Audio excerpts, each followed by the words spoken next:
Not every company can be great. That's why I have Charlie Ellis here to tell me what it takes. That's the title of his brand new book. Welcome, Charlie. Thank you, Greg. All right, so tell me, what does it take for a professional firm to be great?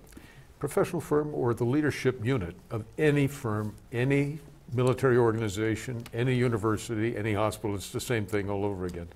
First, and the one that almost everybody skips right past, the first and most important is to have an inspiring mission or sense of purpose. If you know what the hell you're trying to do, then you've got a really good chance of doing something like the match. The second thing is that you've got to recruit extensively to bring people into the organization who are just the right kinds of people to do that kind of work. And if they're really, really good, what they want from you and what you ought to be darn sure you do with them is extensive, intensive training to bring them up the learning curve just as fast as possible. And the third thing gets followed with culture, which wraps you right back around to the mission. What is the way we do things around here that everybody can tune into and give a feeling of we are all one team and everything we do in teams? All that seems like it describes Goldman Sachs before the financial crisis. Tell me, have they regained their greatness? Are they on their way? They're on their way, but they haven't regained it. Can you tell me where they are in your view? Because sure. You write extensively about them in the book, and you've written about them before. Yes.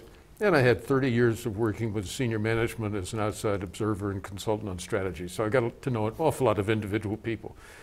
They are never going to be as great a firm as they were in the 80s. That was a fabulous time. It was an investment banking dominated business, and they were the leaders in investment banking in a very deliberate way. John Whitehead, John Weinberg as the leaders was a perfect match, and it was all kinds of good things came together. They're not going to get back to that because the world and the business that they're in is trading dominated, and trading is different in so many different ways from a relationship-based service business.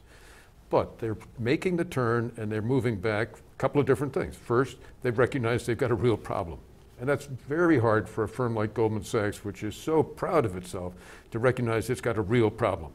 Secondly, is to take a serious effort at examining what that problem is and being sure they've really gotten to the root causes.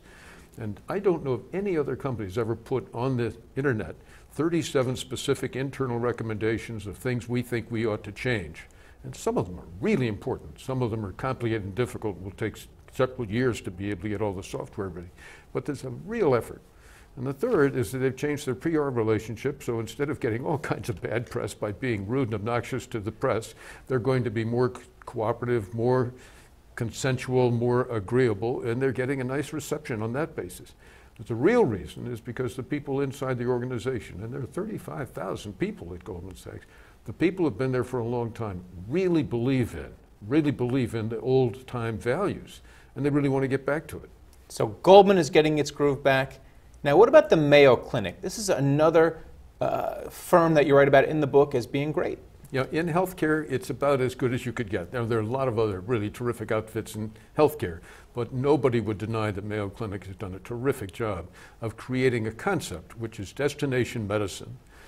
When you get to Rochester, and they've got branches in Florida and in Arizona, but when you get to Rochester, Minnesota, which is a wheat field, cornfield, and a really great hospital complex, the doctors there are organized around serving you.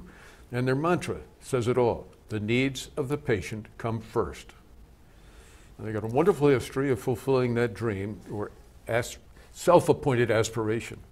All right, and finally, another thing you write about in the book is Arthur Andersen. Now, this is a great firm that went wrong and is no more. What was the lesson of Arthur Andersen?